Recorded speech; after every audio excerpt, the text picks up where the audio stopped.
Oh my gosh. Google for once pulled Oh through. man, now I can Okay. see you, bro. That's Okay, that's lovely. fantastic. That's clutch. It's I'm nice to so see a glad. face. I was gonna be upset if I just had to be a little black screen the whole time. Oh man, that's always so. It's like it's kind of weird when like you're just talking to like a blank screen. I've experienced that Yeah, it before. gives me flashback to like Zoom classes when school Yeah, was completely virtual. When yeah, the exactly. first week I kept my camera on, all that. By week like 3, I was just a little box with my picture on it. Zoom University, man. All right. Anyway, I guess we could get started. Cool, yeah. Let me just introduce you to everyone before we get Oh yeah. started. So this is David Lefkowitz. He's a club runner for William and Mary, and he's also the creator and writer of Reasonably Speedy magazine, which is a pretty recent magazine you started like in the last year, I believe. I like reserved the little Substack Yeah. domain in November, but I the first like edition wasn't published until January 18th, I want to say. So it's Yeah. been like 3 months. Okay, yeah. So you kind of came on the scene around the time of track and field season. Hmm. Um, and so I think today I want to mainly focus on that because I think it's pretty cool and I've been into Yeah, it as of late. thank you. Yeah. But yeah, just a little more background. So, I found you on LinkedIn, got some info. Oh boy. Yeah. So you're like a very musical guy, I've learned. You have degrees Yeah. in music as well as religious studies. That's right. And Yeah. obviously a passion for journalism with your Reasonably Speedy, but also night swimming, which I found like as another Substack kind of Yeah. magazine thing you're running there. So that's pretty cool, and I like to know more about that down the line. Totally. And you're also a pretty new runner, so this is a little Yeah. different than the last people I've talked to who are all like crazy runners. You're normal, Yeah. you're human. I listened So to your episode with Dylan Geringer. Is that how you say his yeah, name? Dylan Garinger. Which, yeah. First of all, that was very cool, and I very much I listened to that episode and his interview with D3 Glory Days. Yeah. I was just like, geez, some people are built different.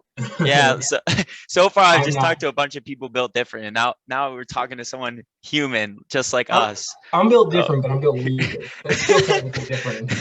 but I would say that like for just starting this just very recently, you said Yeah. you started sophomore year and you only started racing this year. So Yeah. you ran a 6:11 mile, you ran I did. 21:37 5K, which heck, that's 4 minutes faster than my first 5K. So you're on a good Yeah. trajectory here, and yeah, you ran like 37 AK in cross country. So honestly, that's like pretty solid for coming right into it. So Yeah. I you know, was. I was happy with it. I didn't. I think I had because I've been running my like decent mileage for. I within a year of when I started running, I like hit my first 50-mile week. oh Um, wow, yeah. yeah, I was because it was right when COVID hit, and it was just sort of Mm, like, well, I like this, and I don't have time for much else. So I think I had unrealistic expectations of how quickly I might progress when I started racing. mhm. And also just I really enjoy figuring out the training for myself. So like I think I was really hoping to break 6 in the mile this Hmm. year. And I mean it's only April, so I Yeah. still got time. But no, it was a very I just had a blast like going to track meets, and I'd never done that before. So Yeah, let's just open this up and go right into Reasonably Speedy, because I think totally. that's what people are going to want to hear about. You know, just first of all, just tell us what Reasonably Speedy is. Give the people what it's all about. Yeah. So I am a huge like running nerd in terms of like being a fan of the sport. And I joined Team Blitz, which is William Mary's club team. Let's see, over winter break my junior year, so I guess that would be like December 2020. Um, and I'm sorry if you can hear the sirens in the background. I live right close to like the one main road in Williamsburg. But so basically, yeah, I really enjoyed what I was seeing when I got to finally race cross country in the fall. It was just such a cool environment. And I was shocked by how fast some people were. I mean, there have been some sort of legendary figures among our own club, and I'm sure every club has those those names. But I went to my first cross country race, and the guy, it was at JMU, and a kid on my team, he's a freshman named Wes, ran like 27, 28 minutes, and he was number 10. And I was like, what in the world? And I started, doing some digging, and there's a lot of people who train really hard and race really fast who are club runners, and nobody's talking, like writing it, nobody's covering it at all. And because there's no central place for these results, besides what gets uploaded to NIRCA's website, nobody knows what anyone else is doing too. So, I wanted to do something kind of like Cities Mag or the Lap Count, or I'm a big fan of a lot of running media, but really just to make it almost more of a league, feel like more of a league, because NIRCA does a great job of putting on all these races, but I think when there can be sort of a sense of like knowing what other people are doing going into nationals, and just keeping up with it. I don't know. I thought I wanted to see. I felt like people would be interested in reading about it, and I was definitely interested in writing about it. And thankfully, people have been interested in reading it. So yeah, I mean, I was gonna say you've had like a pretty good rise in followers on your media platforms. We'll plug them all at the end so they can find everything. But no, I mean, I would say you've had pretty good success for what it's worth, given the small scope of NIRCA, and rather the lack of attention it gets, because not a lot of people care about what club runners are doing, generally speaking.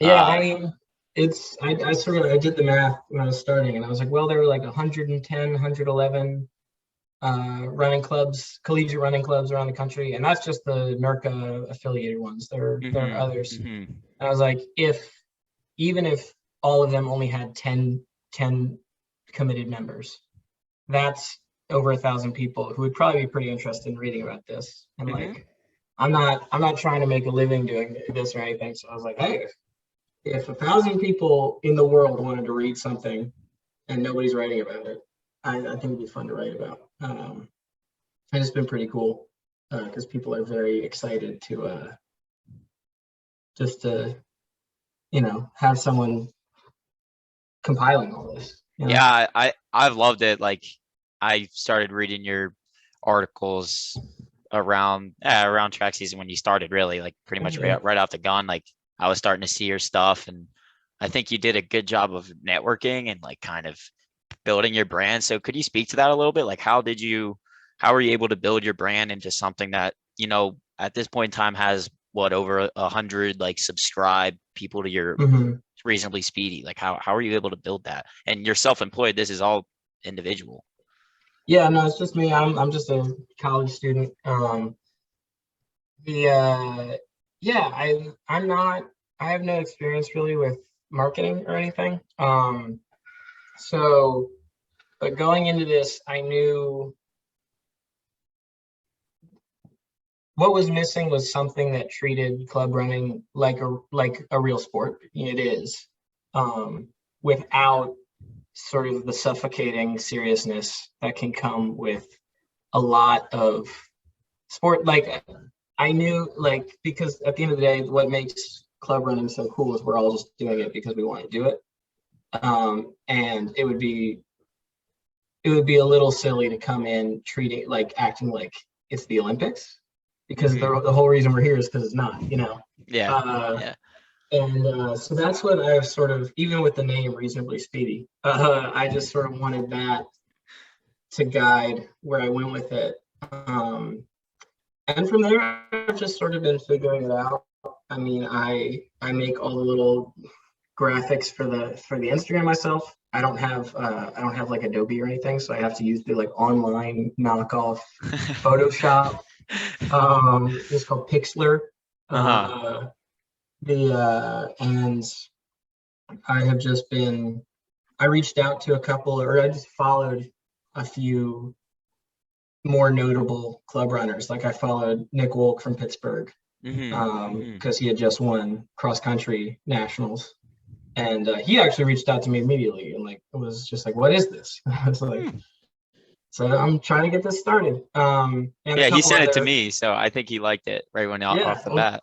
Good, yeah, that was the idea. It was just like, I'm like, start just following people, running clubs, and people who seem like they would care about club running, and just start putting out stuff I feel like I feel good about consistently, and hope it'll spread.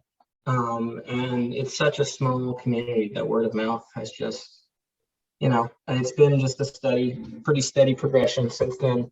It's only been 3 months, and yeah, we hit 110 email subscribers, which it's hard to get people our age to subscribe to things over email, I'm finding.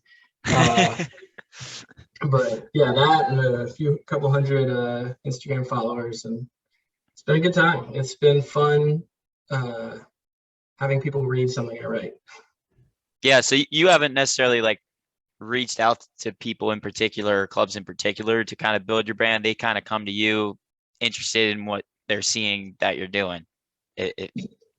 Basically. Yeah, I really, what my strategy, and it has seemed to work pretty well so far, is to just, write about what club runners around the country are doing, and then just tag the clubs. I talk about in the post, and you do that a couple times, and the club is like, what is this account who keeps posting articles about, and that's how the clubs that sort of became big supporters early on, like Pitt, Michigan, Ohio State, some Cincinnati folks.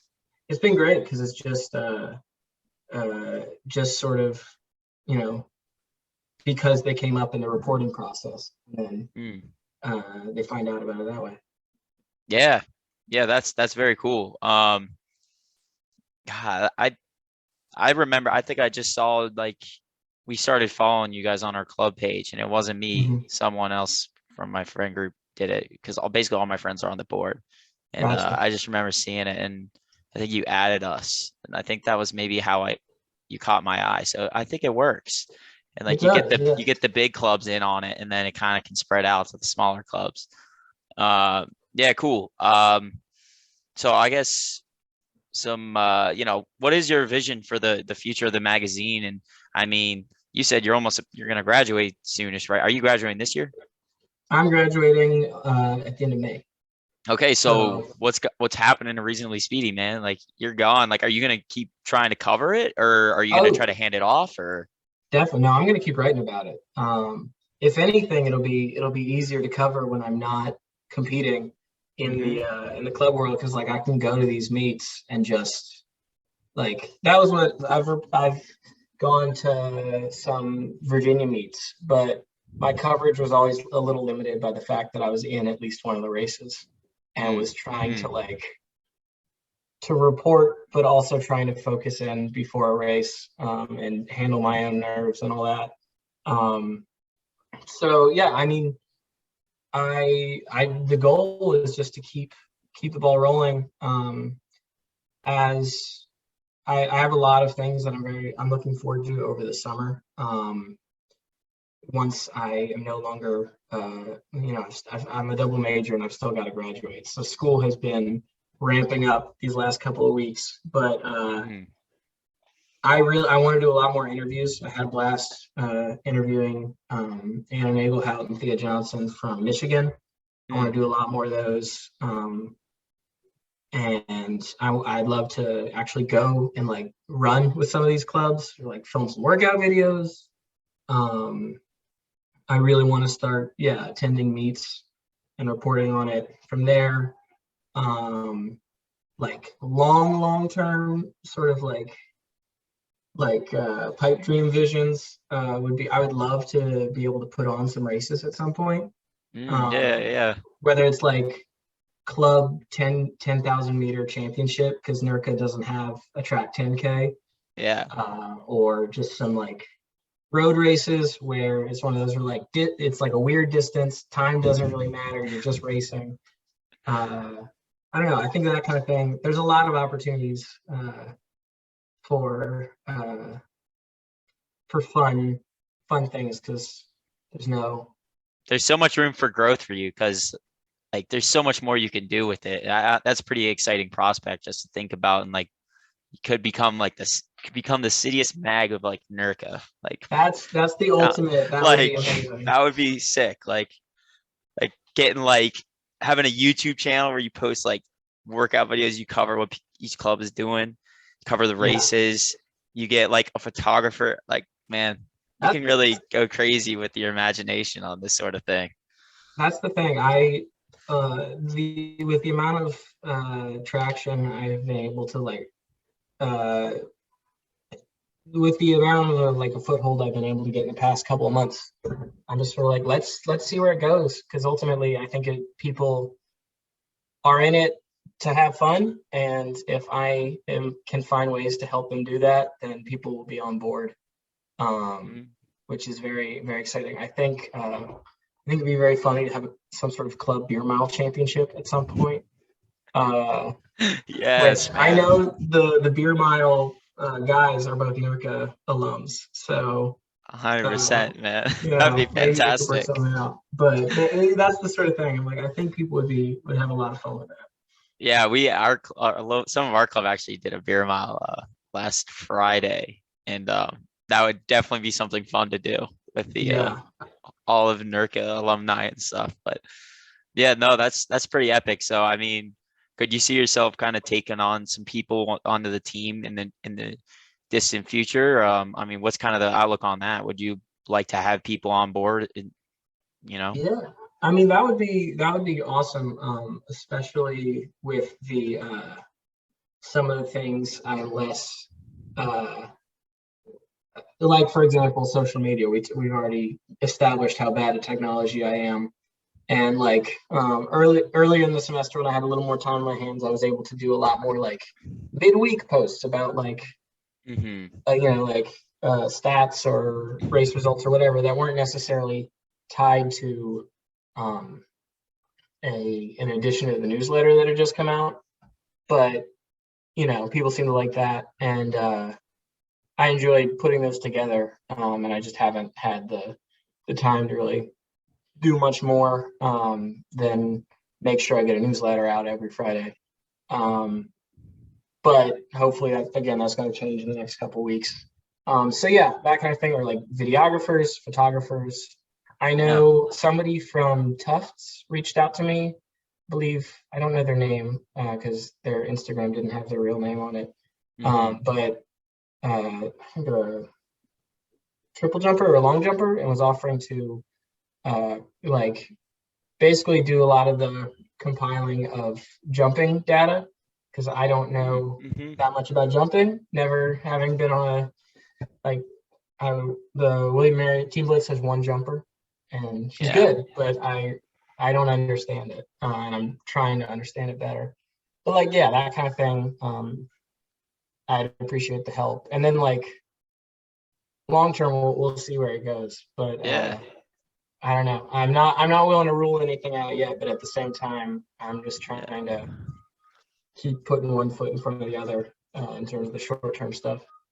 Yeah. So just to give a number to it, how much time do you think you spend on this magazine weekly? Like in terms of hours, you spend like a few, or is it like, does it vary? That's so the thing is, I'm super ADD, and whenever I sit down to work on school, I wind up like, this is just what my mind goes back to. So the newsletter itself probably takes me 3 to 5 hours a week, but just everything else I spend a whole lot of time on, because it's what I go to when I'm supposed to be doing actual schoolwork. So I mean, like even this week already, just in terms of like working on t-shirts, because I'm about to, people were interested in possibly getting some t-shirts. We'll plug on the merch too. Yeah. No, it's but like that kind of stuff, and just researching, because the research can take forever, because people there's people will often be listed as unlisted or unattached on results, which just makes everything difficult. But that kind of thing, I probably already, definitely at least 10 hours a week more, or probably more every week. But it's the fun thing that I do to avoid doing real work, so it doesn't feel like it. Yeah, time flies when you're actually enjoying what you're doing. That's It really funny. does. It's funny how that works. I'll be in the middle of the paper and I'll be like, I'll do this for like 10 minutes to give myself a break. And I should set like an alarm on my phone or something, because then I'll look up and 2 hours have passed. Yeah. Well, Sounds like you do a lot of writing weekly. Do you still write for Nightswimming at the moment? So I need to do more of that. I started writing about, like, sort of dipping my toes into music journalism when I was like a sophomore in high school. And I still love writing my music, but frankly, I had been doing it for like 5-6 years, and like 20 people were reading what I wrote, which is fine, because there's just a lot of voices out there, and it's I'm still very much like figuring things out as a writer, as I suppose everyone is. But I was doing Nightswimming, and frankly, I was just really struggling to come up with ideas for things to write about every week. And so I haven't officially retired it, but I'm very much on it. Like when inspiration strikes, I'll write about that. And I might, again, depending on how much time, whatever job I can land and how much time I have for writing on a weekly basis, maybe I'll return to that and just do like album reviews or whatever, instead of trying to write full-blown articles, because I have Reasonably Speedy for that now. But no, I really enjoy writing about music, and I would probably be spending a lot more time on Nightswimming if I weren't doing this. But this is a lot of fun. So kind of taking a little bit on the back burner, Reasonably Speedy, all in, sounds exactly. like. Yeah. And I'm on staff at the music magazine that William Mary has, like through our radio station, that I was editor-in-chief of for a while, and I was design editor for a while. And I don't do a lot for them anymore, but I'm still around. So I've still got that outlet a little bit, and I'm the music director of the student-run radio station at William Mary. So that's where my energy for that You're goes. dipping your toes in everything, man. I noticed that when I was looking at your LinkedIn, I was like, man, this guy does a lot. Like, you really are just in all of it. Like, you got to be a busy man. There's not a lot of hours in the day, I'm finding. Yeah. Okay. So I guess wrapping up on Reasonably Speedy, but what has been your favorite part of writing for, under the Reasonably Speedy magazine? And, on the contrary, what's kind of been the most challenging part for you? Let's see. So what's been my favorite part? What's been the most challenging? Yeah. I mean, my favorite part has just really been, I love writing about running, and I love the fact that people have actually seemed to enjoy reading it.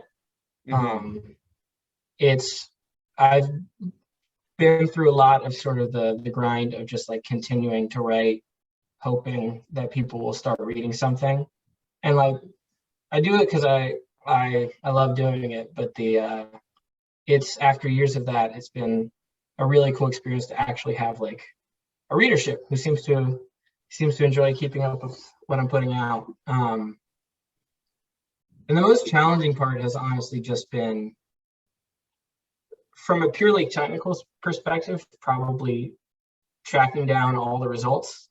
And I'm always worried that I'm like missing some very important pieces of the puzzle, because there's just I am the central location for it at this point. Yeah, so there is no like cohesive location where all the results go. Exactly. So it's been, and there's a guy out in he goes to Illinois. I think he's a PhD student named Bo Barber, who has actually, he is probably the only person I have encountered who cares more about club running stats and results than I do. And he's a lot better at tracking them down. So he has been an enormous help in finding stuff I miss. Yeah. But yeah, that has been very tricky. And then just the day-to-day, like making sure a newsletter that I feel like is up to snuff is done sometime every Friday. The original goal was 1 p.m. every Friday. That wound up, but I don't think it's ever been later than like 4 o'clock. I would say you've been doing good. It's hard to give an exact time. Like that's a big promise, but it is. Yeah. Nice. I mean, you're doing a good job, so just keep it up, man. And anyway, let's move on from reasonably speedy. I feel like I could talk more about it, but I just want to hear like how you got into running, because you're very new to it, and like this is I feel like a lot of people get into it when they're younger, and so I feel like getting into it around now is a little bit maybe later than say the normal, but yeah, how did you end up getting into it? And I mean, you said that you were into the literature and all that, so maybe after you say that, we can speak to that. Yeah. So I do not really come from a family of runners. Like my dad played lacrosse in college, and then my grandfather, I only found out after I started running. He was a sprinter in college, but definitely not like people will do like local 5Ks every once in a while, but nobody really. I did not grow up around people training to run, and I didn't really play a lot of sports growing up. I was forced to sign up for several when I was a very young child, as I think everyone was. But when I was like a teenager, I was big into Boy Scouts. I was backpacking all the time, and then I was like a halfway decent JV volleyball player at my high school. But I always, running held like a weird mystique to me. I don't know. I think for the same reasons that I really enjoyed backpacking, like the idea of just like pushing yourself for a long period of time. And in retrospect, I think I realized I'm very, just for whatever reason, very attracted to things with like very slow, measurable growth. Like, and that's, I'm a guitar player, and I think it's the same reason that I was really into that when I was younger. And still am, but like I like those I like the day in, day out. And so I had tried to get into running several times just by like going out in my neighborhood. There was a period when I was like 12 or 13 where I was running like a 5K every couple of days. I would just go out and shuffle around my neighborhood, but I would drag my feet so much that my mom could hear me coming from a half mile away. I would go out and run I know that I had an iPod Nano at the time, and it had a little pedometer or like Nike app on it. So that was how I tracked my mileage. That's amazing. And, I would go out and do a 5K, and I usually ran like 12, 13-minute mile pace.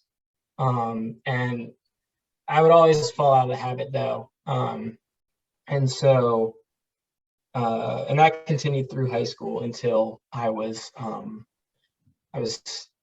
a freshman here at William & Mary. And there were several people on my freshman hall who ran, or who had run in high school rather, including my freshman roommate was one of those guys who's just like ridiculously talented in terms of just like built for speed. And he had been a very good runner in high school and didn't run anymore, didn't really have any interest in it. But at some point when I tried, I remember he was like, "Oh, that's a good idea. Maybe I'll go for a run." He went out and he got back like 50 minutes later. We were like, "Well, how was it?" He was like, "Good. I did like 7 miles, like 7-minute pace." And that to me, as a guy who's like he hadn't run in 8 months, and to me, who Man. was like grinding away at like 2 miles at 10-minute pace, that was mind-boggling. But still kind of is. But yeah, so like between like him and the funny one is that the YouTuber Zach Levitt was in the Mm-hmm. freshman building directly adjacent to mine. Like he used to come and Oh, use a ping pong table. And so like I was aware of the track team and I was aware of all these guys who would run. And I was like, this seems like a fun activity. Um, so I really wanted to try it. And a friend had told me you gotta stick with it for 3 weeks and then it gets fun. If you can do it consistently for 3 weeks, you'll start enjoying it. I was like, I don't believe you, but I'll try. And I hit like 3.5 weeks in, and I started just really enjoying it. yeah. And I got really sick, and it just derailed me completely. But the fall of my sophomore year, I signed up for a half marathon, and I was like, if I pay the like $80-$90, which was probably like 75% of my net worth at the time, still is. I'm like, if I pay the $80-$90, I will stick to this out of just pure stubbornness of like, no, I'm not going to quit and lose that. That's like the sunk cost, you know? Yeah. And it worked. I ran for like 3 or 4 weeks to get to the point where I could do a 5K without walking. And then I got the free Runner's World beginner half marathon plan and followed that Nice. pretty religiously. And then my first half marathon was going to be, or my first race was going to be the Shamrock Half Marathon in Virginia Beach. Yeah. On March 18th of 2020, I believe. So Good memory. Well, it's because about a week out, I get this email that's like, hey, we're going to have to cancel Oh man. the race for obvious reasons. Yeah. And yeah, from there I was like, well, by that point I was pretty hooked, and I was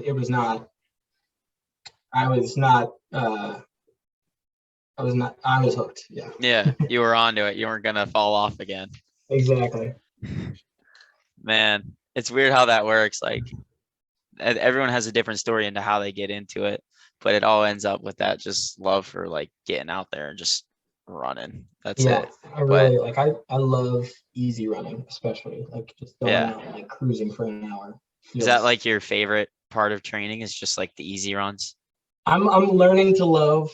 Like I enjoy thinking about working out and having worked out, but actually having to do workouts, I'm still convincing myself to enjoy. And Yeah. racing, I'm still learning to love, but I'm getting there. Yeah. But I love, yeah, just like, and especially now, running with teammates was a very new experience for me this year Mm-hmm. when I joined the club, because I'd only ever run alone because I started on my own. And especially now that like just like hanging out, talking to people, or on my own, just I don't listen to music when I run, or so just sort of the peace and quiet of being on my own is yeah. I'm definitely I'm very pro easy running. Yeah. Part of me wishes I could just do that all the time and get faster, but I get antsy. I like working out. I just Yeah, I think one of the things about like being very new to like competitive running and just running Mhm. in general is that the workouts can kind of feel like races, like Yeah. a lot of them can. So it's because like usually the first few years are like you're just like for a lot of people it's just all easy running. It seems like for you, since you started so late and you're surrounded by people doing workouts, that you didn't really just have all easy runs and then like for a while to just develop the aerobic base. You kind of were getting into workouts rather quickly compared to maybe how other people get into running. So that can Yeah. kind of make it feel a little bit more intense maybe than down the road. Yeah, and it's good, you know, I'm pretty good about being self-controlled. Like I won't just like try and hang on and then just absolutely die. Sometimes I do absolutely die, but that's on me. It's not from trying to hang on for dear life. But it's funny, you know, I exist in terms of running wise in a sort of gray area between like I'm faster than most of the folks who are just there to like run a few miles a couple times a week and hang out, that's great. But I'm like, I train enough that I'm faster than most of those folks in like a workout environment, but I'm slower than most of the folks who are there to actually like work out.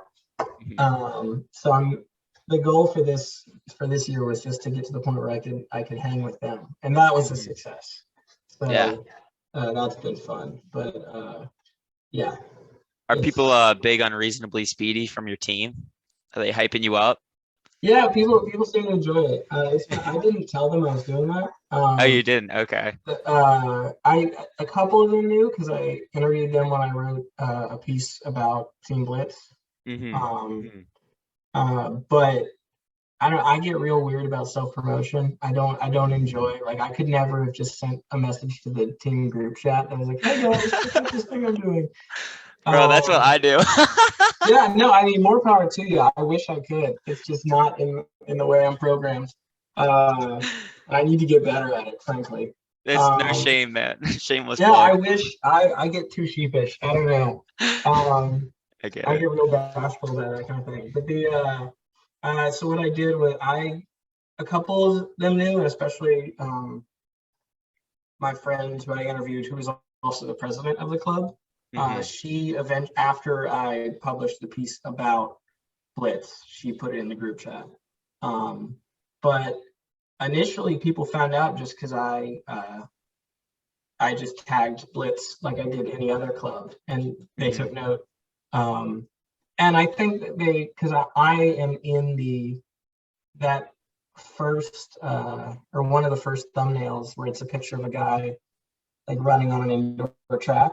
That is me in a race, because I felt like a creep using anyone else's photo without like explicit permission. So I was just like, well, I don't care. And so they were like, is that Dave? Huh, okay. And then we put the pieces together from there. But yeah, no, I did not. It was even sort of a slow build within Blitz, but people enjoy it now, I think, especially a couple of our more competitive folks enjoy, knowing what they're up against. Yeah, that's pretty funny. So what's the outlook for you with running? What do you got any races you want to do in the future, or within this year? What I have found, so I'm doing the Monument Avenue 10K in Richmond on Saturday.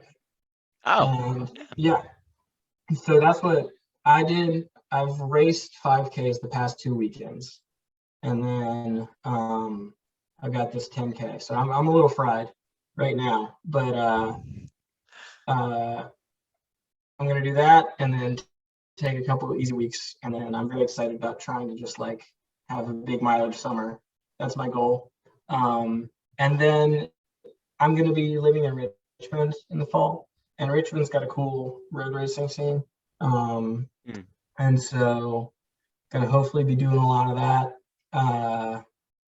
And then big goal is the Richmond half in November, but gonna race do a whole lot of shorter races en route to that, just because I enjoy that.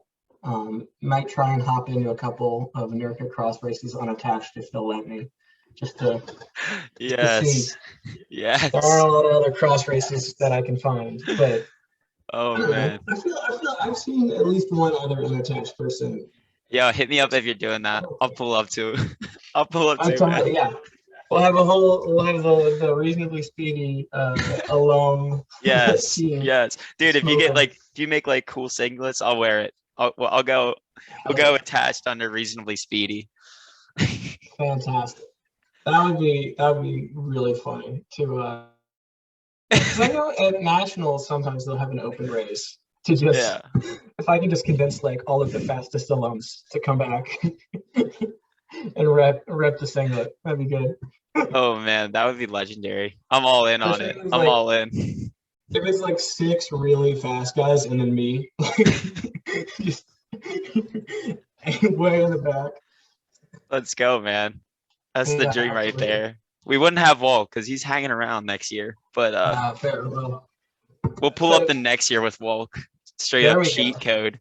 Yeah, exactly. Do you think he's gonna win this cross next year? I I think it'd be. I'm definitely not willing to bet against him. Yeah, I yeah. don't know what the scene is going to be like next year, what the incoming Uh-huh. uh, what the incoming talent is going to be, but I would be pretty shocked if I would put any amount of money on him being top three. I feel like if he'll be around, he's definitely on the podium. Yeah. Probably he's got a good shot, definitely. Yeah, it's been cool having him on our team to say the least. Yeah, He's put some light on Pitt that we used to not have. yeah, Um, great. You said you're kind of a training geek. Like, have you like read literature and stuff like that?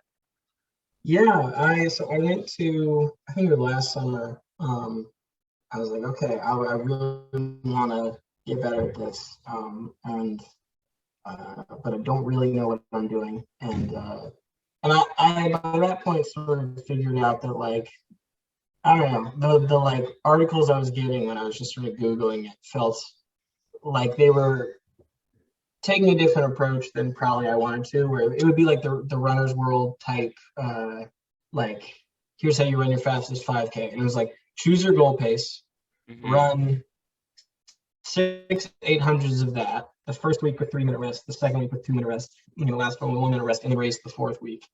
And I was like, one, I don't think that'll work for me. And two, that's not like the long term. I wanted a more like training oriented approach.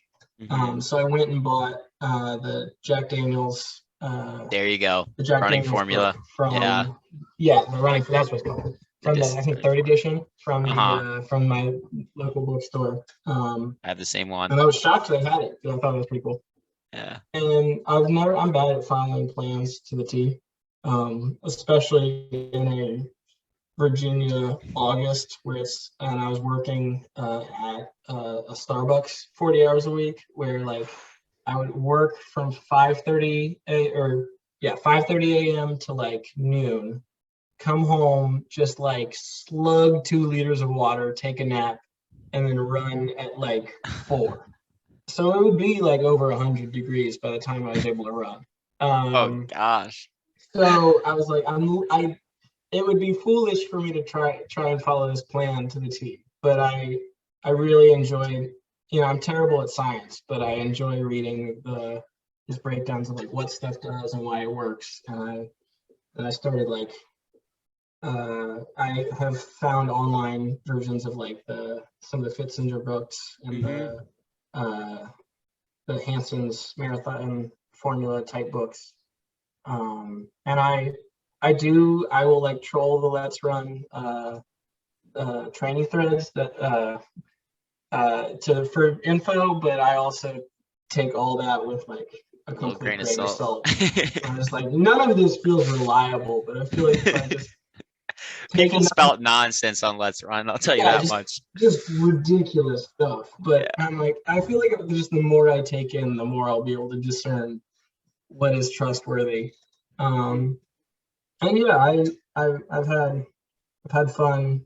I feel like I enjoy doing this on my own in the sense that I get to really listen to my body and figure out what works for me. But it is like, there is the thing of like, I think I've cracked the code for what's going to work for me. And then 3 months later, I look back and I'm like, oh, wait a second, this is what was missing. So I feel like in a year or two, I'll really figure out the formula and hopefully nail it down, Yeah, I've experienced that myself, being self-coached for like the last 4 years, ever since high school. And it's definitely a learning process the first couple years, trying to figure out what works, what doesn't. I mean, I'm still figuring it out. I'm 4 years deep. So, but no, it's cool. I agree that definitely self-coaching gives you a lot of freedom with what you do. And if you don't feel good, you just don't work out or you don't run. Like, yeah, that's what I am. I've never, knock on wood, but I've never gotten an injury while I've been doing this, despite building up pretty quickly. Like I said, I was running like decent enough mileage within a year of starting. You said 50. Yeah, I mean, I ran. I ran 150-mile week like right around a year after I started. And that was with workouts in it too. Like it wasn't just mileage. And I was really happy with that. And yeah, it was just because I was running real slow on my easy days, and I don't know. I just really enjoyed it, and it was September of 2020, so there wasn't a whole lot else to do. So I didn't mind just going out for like an hour every night and cruising around Williamsburg. Yeah, that's cool, man. All right, let's see. What else do I want to talk about? We could take a quick section on NIRCA. I know it's been about 45, 50 minutes. Time kind of flies in these podcasts, I've found, but let's talk a little bit about NIRCA. I don't know, how passionate you are about NIRCA. I mean, I figure you're kind of passionate about it because you write about it. So, I would like to, maybe get a little banter in here and, talk about what we think NIRCA could do better, because I personally have some thoughts on the organization, how they've operated. I think there's things they could do better, but I want to hear your thoughts first. Like, do you think there's things that they could improve upon? And, I'll start with that. Yeah, there's definitely things that could be improved on. I mean, I think they do a good job with the fact that I think it's mostly, if not all, volunteers. And I can see where most of their energy would just go towards making sure races happen. But I think there was a huge hole in terms of coverage, or like talking about the races or hyping up nationals or all that sort of thing, which at the same time, like I was happy they didn't do that, because now I have something to write about.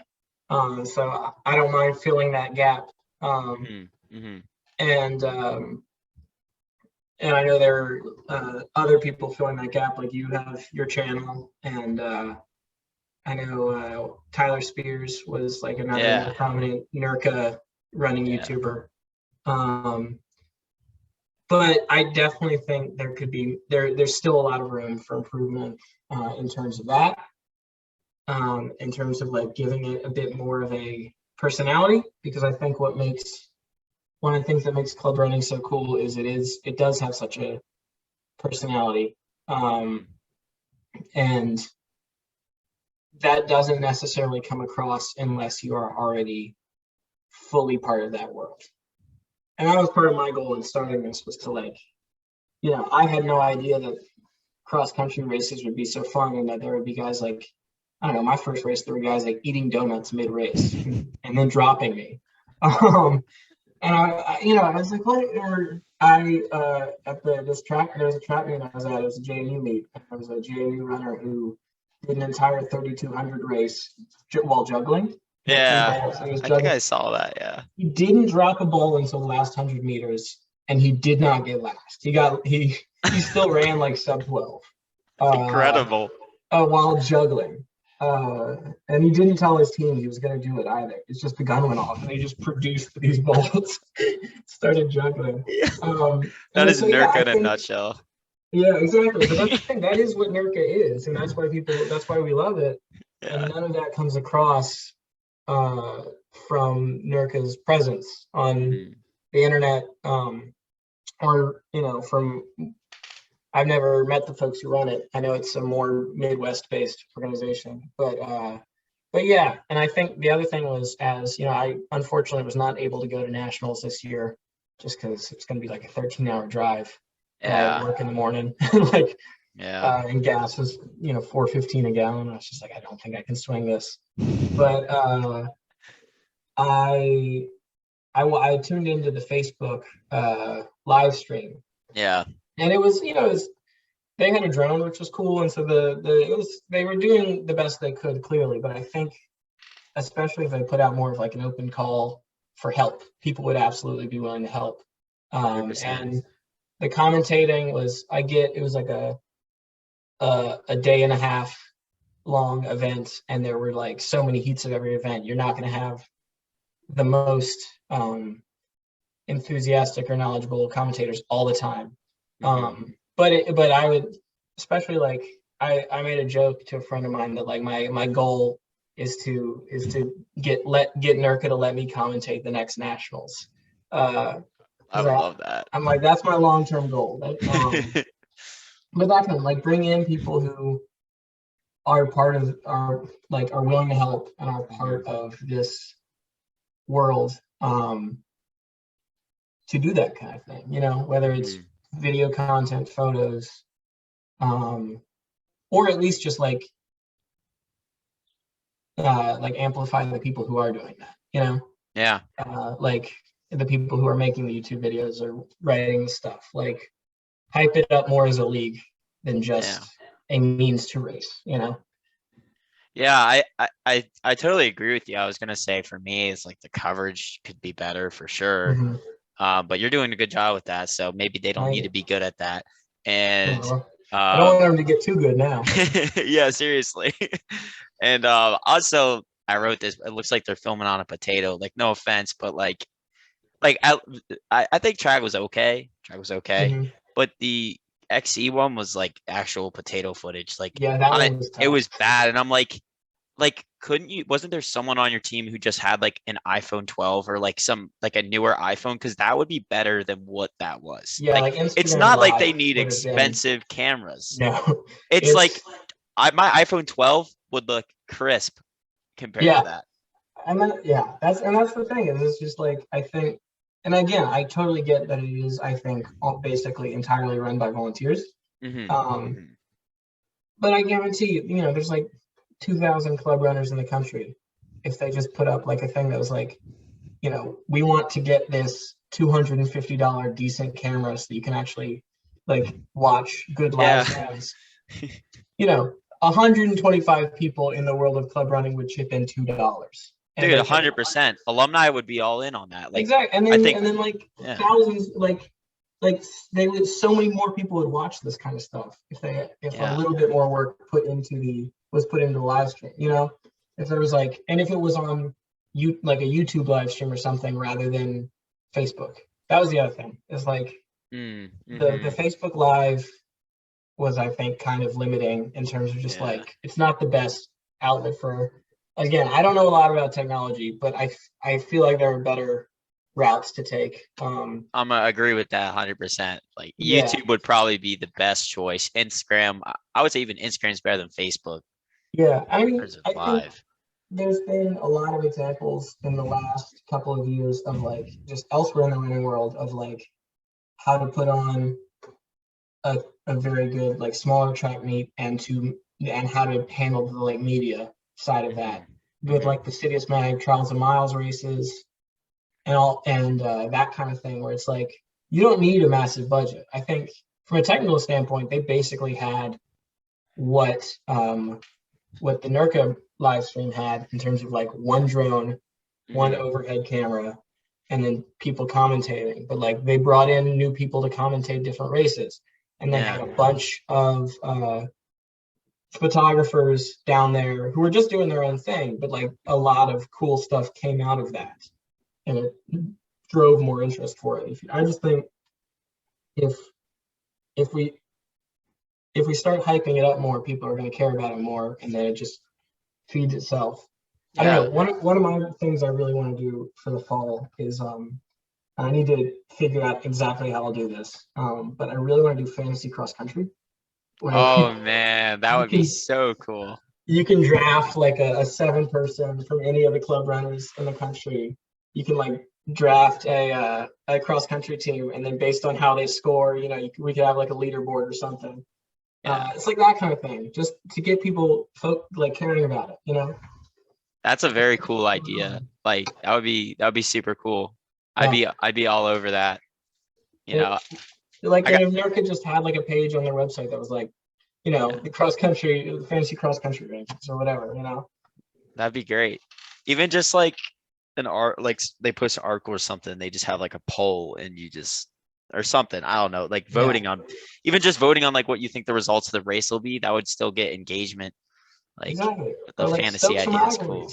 Yeah, that was good. That was part of what I was having a lot of fun doing this season too. Was just like the people who are in like running NIRCA races. Nobody's really got an ego big enough that anybody's taking it too seriously. So there's a lot of fun just like stoking these rivalries for people who are just like, hell yeah, I'll like Michigan versus just like I would just like, will this person beat this person? Yeah, These people are yeah. racing. Who's gonna, it was a lot of fun. I appreciated all that because it gave me an insight into how other people are doing. Yeah, Just like seeing everyone from Michigan, I was like eyeing him up. I was eyeing up Bo for a while there. I was yeah. like, I know he's gonna be like around me if he's, but I don't think he raced. He like I think he messed up his Achilles I was like gonna say it was probably an day injury. of. Oh yeah, because Yeah. Michigan, I was really impressed with how Michigan did overall at nationals, because they do an event called Race Against Michigan. Hmm.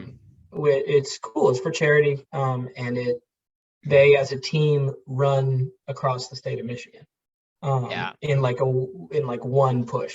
And I was following it like Strava friends with a couple of them now, and I was following it on their Instagram, and it just looked like hell this year. Like it was like 15 degrees, 20-mile-per-hour winds, like sleeting and snowing, and they were still doing it. And Ugh. several of them like wound up doing like over 20 miles total. And so some of them were like, a lot of their team was just like coming off of that like Hmm. in rough shape, it seems like, and fair enough, because they Oh put man, themselves through a lot. And so for them to then turn around like a week and a half later and perform pretty well at nationals, I was impressed. that's impressive. I mean, I knew they were doing that, but I didn't realize it was that close to nationals. I mean that. Yeah, I think, so I think we lost a few of them to injury as a result. Yeah, But because like right when I was on the line, right when we started, I was like, "Where is the Michigan guys around me?" Like, because I yeah, expected them, and then it was just Sean and I in the very front. I was like I kind of thought we were gonna have more of a pack going, yeah, like people in front of us, and it was like a few of us. And I was like, I don't see any Michigan guys, so I don't know. It came as a surprise to me, but yeah. no, that is Uh, super cool that they do that. I mean, I kind of followed it a little bit, and I didn't know they did that until this year. yeah, That's pretty awesome. I know it's a really cool event. We William Lane does something similar, but on a much smaller scale. Where we do, there's something called the Capitol Trail that runs from Williamsburg to Richmond. And it's like a Mm, 52-mile trail. So yeah. we do the same thing where it's a relay, but it takes like 6 hours, and it's a whole lot of fun. But when I saw that they were doing that, I was thinking about how grueling that day was. I was like, they're doing that over a whole state? That, Man, that's nutty. that Yeah. scared me to think about. Now you're giving me ideas because we got the Great Allegheny Passage in Yeah, Pittsburgh and it goes all the way to Washington D.C. It's like 152 miles or something like that. yeah, geez. So that would be a cool that's a cool idea for the future. There you go. But Yeah, it's not on me now because I'm off the board after this year. So maybe I'll that's another thing. tell them to do it. That's another thing NIRCA needs to do is, about Ekidens, like what the road relays in Japan. Um, Yes. Yes.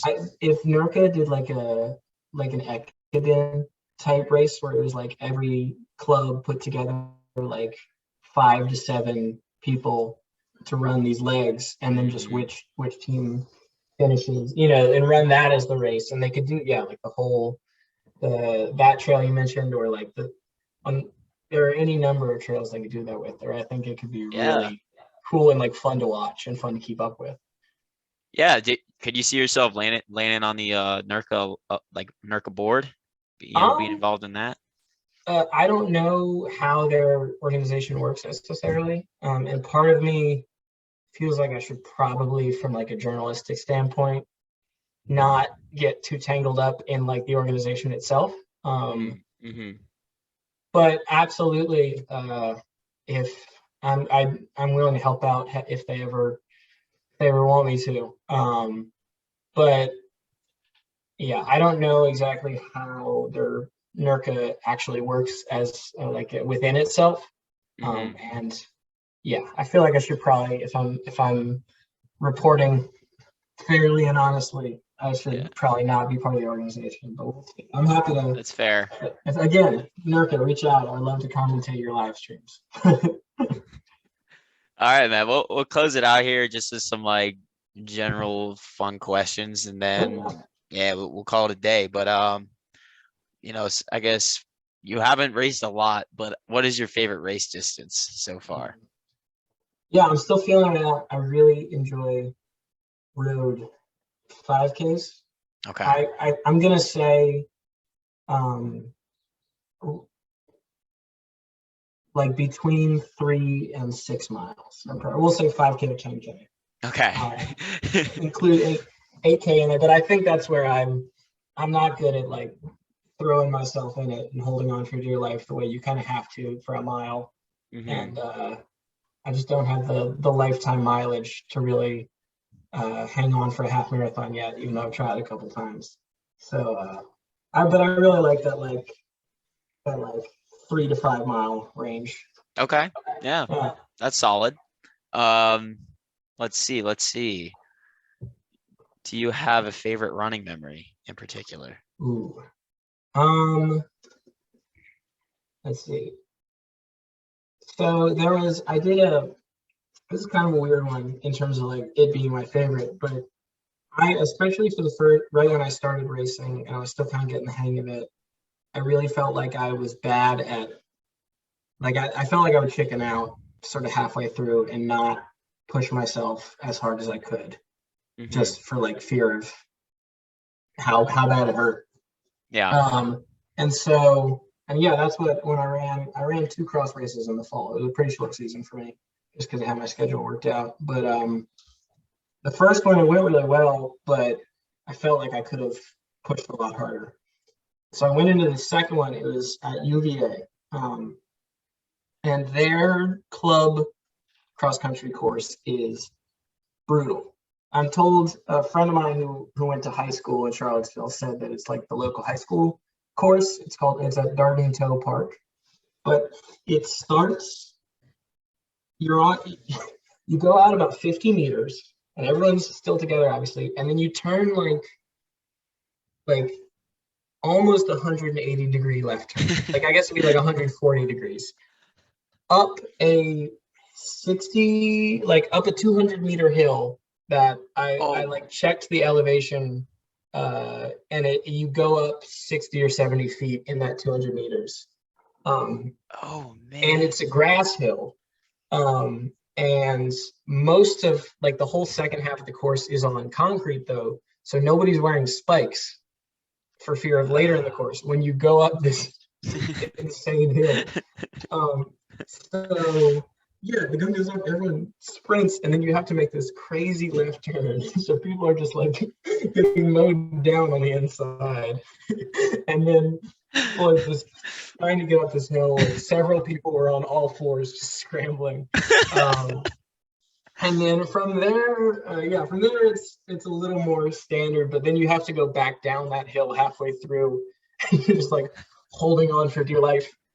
And so anyway, it was I'm just looking at the course. I was like, okay, I don't care about the time today. Yeah. Let's just do. I'm just gonna try and get the most out of myself I can. And I was feeling bad at about like I was debating dropping out at like a mile and a half in, and I've never DNF'd a race, and I don't intend to. I was just like, I'll walk it before I drop out. But like, it's never occurred to me that early in a race to bail. 1.5 with 3.5 to go.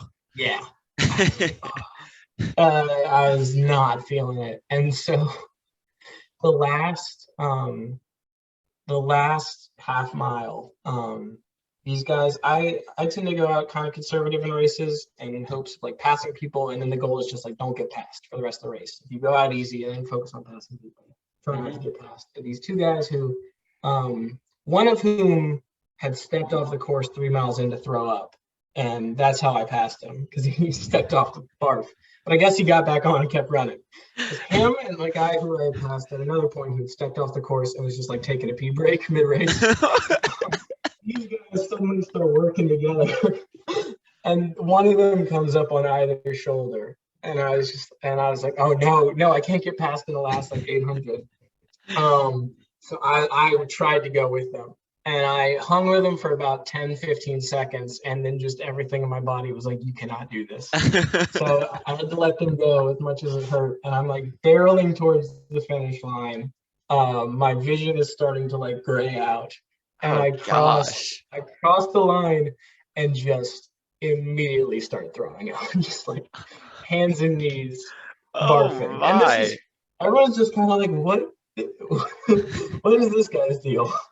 Um, and I was very pumped in the moment actually, because I was like, okay, I know I got the most out of myself I could. Like Yeah. there's no longer a question. Like I could be happy with this race because I could not have run any faster. And that was the first time I really felt like I was happy with how I raced it. I see now how that was your favorite running memory, but until Yeah. those last 5 seconds, I was like, this doesn't sound like a good memory. I'm a big fan of like type 2 fun, where it's not fun in the moment. As soon as it's over, you're like, that was great. I feel like that's a lot of like runners' experiences with racing. It's Yeah. not really fun in the moment, but once you're done, it like I feel like a lot of the satisfaction comes from just knowing you got the most out of yourself.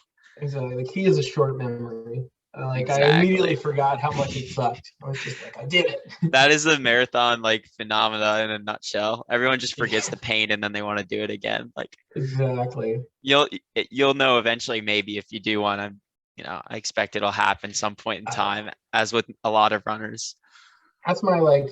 I've always had the sense of like, I think if I'm gonna be decent at any event, it will probably be the marathon someday, or like half and full. But I'm in the. I watched Boston on Monday, Yeah. and I was watching that, and I was like, this really makes me want to. Speaking of potato coverage, Truly, that men's league camera, I was like, this is hard, and this is on NBC. But no, I was like, this makes me want to run a marathon, but not for a very long time. yeah, that's Like, understandable. Yeah, I got a friend who like just started running last year. I mean, he was off and on in high school, but not really serious. Mhm. And then he really got into it last year, kind of same as you, I guess. And Yeah. he's doing Pittsburgh Marathon in That's May. a So I was that's a like, hilly that one. it's quick turnaround, like hilly marathon, and he's pretty new to running. I was Yeah, that's surprised by it. a buddy of mine, like one of my old roommates is from Pittsburgh, and he even just hearing him talk about like the hills for like the local turkey trot, whenever someone brings up the half or the full, I'm like, that sounds tough. Yeah, I remember freshman year coming in, like they took us on a route, and I was like, unpleasantly surprised by how hilly it was. It's Pittsburgh. Yeah. It's just a hilly area. You can't really Richmond's avoid the tough too. hills. It's like the Richmond, when going from Williamsburg, which is so flat, to I've Richmond, been to Williamsburg. It's flat. It is not there. There's like 2 hills, and I hate them both. But then going whenever I go home, it's just like, there's a 2-week adjustment period where I just feels horrible. Yep. All right, man. Let's see. All right, we're gonna do a quick little rattle them off. I'm just gonna give you 2 options. You're gonna choose what your favorite is. Yeah. All right. So track or road? Road. Okay. Cross country or track? Cross country. Yeah. I don't even know if you've worn half tights, but the next one was split shorts or half tights. Do you like I have one, and I really like the one pair I have, but I'm definitely team split shorts. Team split shorts. Okay. Do you wear a running hat or no hat? I mean, look at me. I have to wear it because I hate putting my hair up too. I don't do that. So you don't put your hair up. Okay. No, it's hat 100% of the time. Yeah. Full Forrest Gump mode. I love that. My friend's got the same exact look with just the long flow, and he always wears his running cap. Oh yeah. Cole Bishop, actually, I think if you've seen like our one club post, he did like 4 events in one day at Bethany Invite. Yeah, and I think I've talked to him a little bit over Instagram, I believe. Okay. Yeah. He's pretty nutty, but anyway, okay. Long runs or workouts? Yeah, to choose. When I'm fit, the long run. That's my favorite part of the week when I'm in shape. If not, workout. Yeah. If I'm not fit, long run is no fun. You have a Strava, right? I do. So do you just give out kudos to everyone, or do you only give kudos to the eye candy type runs? I kudo with reckless abandon. Just scroll. Basically, I mean, Strava has like a kudos all option, and I'm like 2 steps back from that. Like, I didn't even know they had that. That's a thing. Yeah, they do. And like, yeah, I'm like I'm not on the app that much, or I try and be on less. But if I see it and I know you, or like, if it's people I know, it's basically just like, yeah, kudos all the time. The pros, I'm a little more. Okay. I'm a little more. Yeah. Okay. But yeah, if it's regular old people, I kudo with reckless abandon. Yeah. Okay. Do you prefer Sunday long runs or Saturday long runs? Oh, Sunday. Sunday. Oh, No Saturday. Okay. I did it once and I hated it. Sunday till I die. Okay. And lastly, training or racing? If you talked to me 2 weeks ago, I would have said training. And now that I'm finally getting the hang of racing, I'm starting to really enjoy it. Yeah, it gets fun. It sucks in the beginning. That's what, like, this past Saturday, I got like a 5K PR, and it was the first time I felt like I like knew what I was doing, pacing myself, and like I was happy with how I ran it. I was like, okay, this is fun. Like this, I see why people enjoy this, because I didn't go out way too hard and then just like hate my life for 2 miles. Yeah, there's a bit of a learning curve in the beginning. I feel like everyone kind of goes out too hard when they're first racing. Totally. And you kind of learn it. Pacing, that's one of those things that takes a while to really learn, I would say. Yeah, every race I had run, I had either gone out way too hard and paid for it, or finished it and realized I had never put on the jets.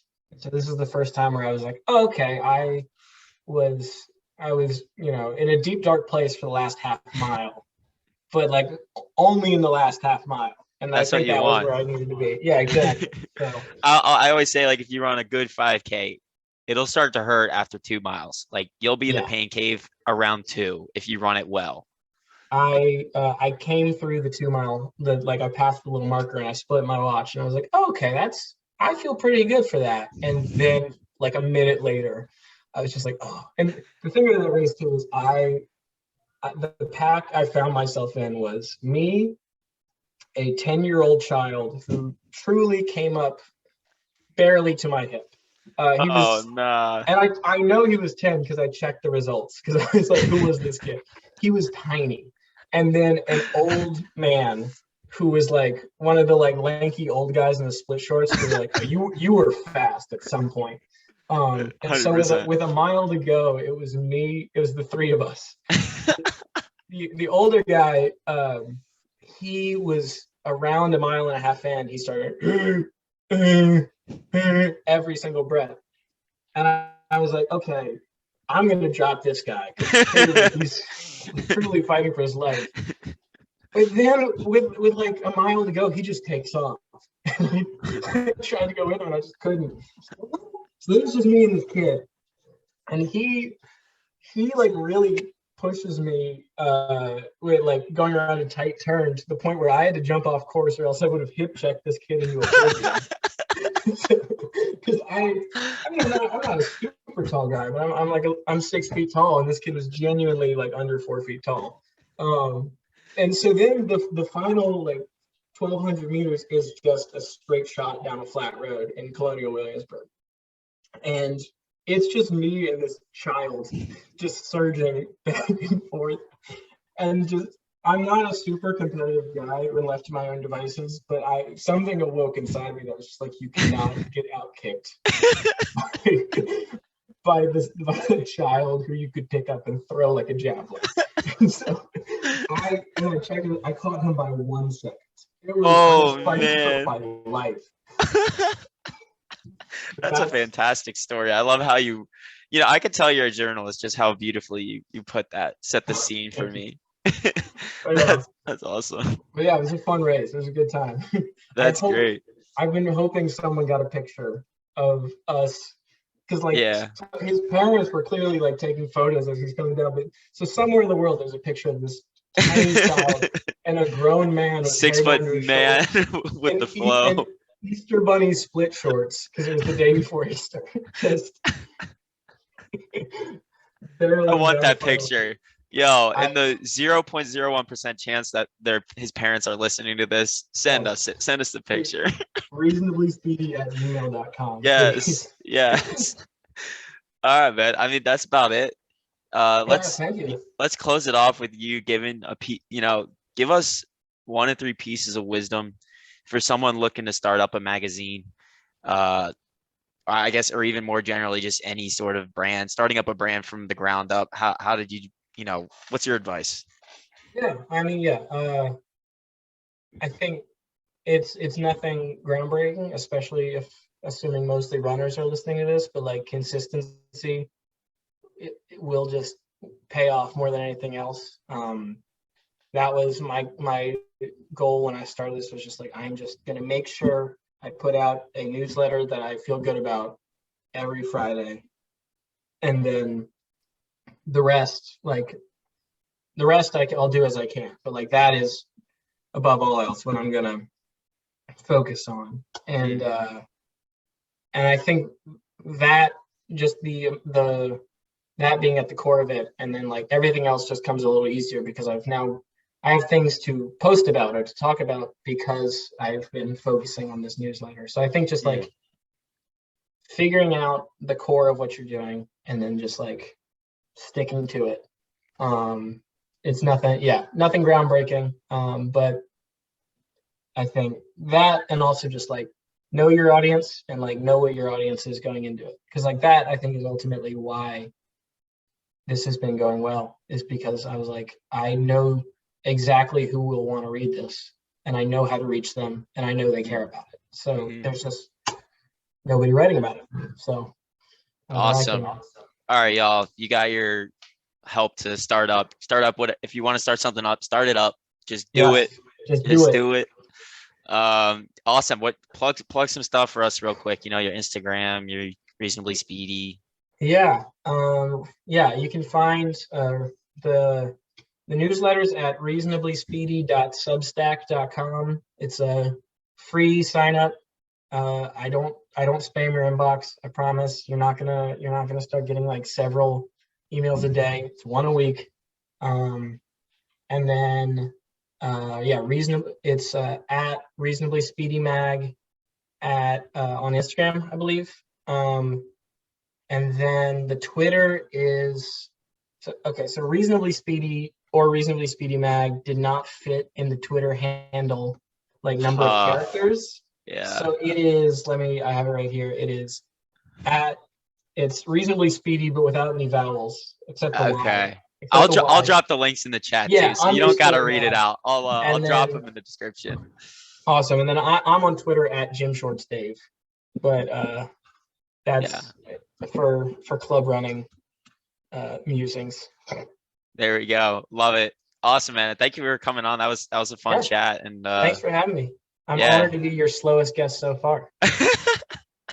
But the coolest, man. The coolest. I tried. All right. Well, I hope we stay in touch, man. I'll catch you around. Keep up with the good stuff you're doing with Reasonably Speedy, man. Thank 100%. You. Keep up what you're doing. 100%. All right. See you, man. See you. All right, guys. That was it. That was talking with David from Reasonably Speedy. I hope y'all enjoyed if you made it to this point. I don't expect you to have made it to this point, honestly, because that was a pretty long one. They tend to run long every single time, but nonetheless, I enjoyed talking with him, and I thought it was cool bringing on someone a little bit different from our past guests who were all kind of super serious athletes. So it was cool to talk to him and get some insight into his magazine, which, by the way, you guys should definitely check out. I think if you're into that, especially if you're running for NIRCA or you're a club runner at some college, whether that's under NIRCA or not, definitely check it out because he writes some good stuff and helps us keep up to date on what's going on around the nation. So yeah, having said that, guys, I hope you enjoyed today's podcast episode, and if you did, I would really appreciate giving a review on Spotify where I post these podcasts.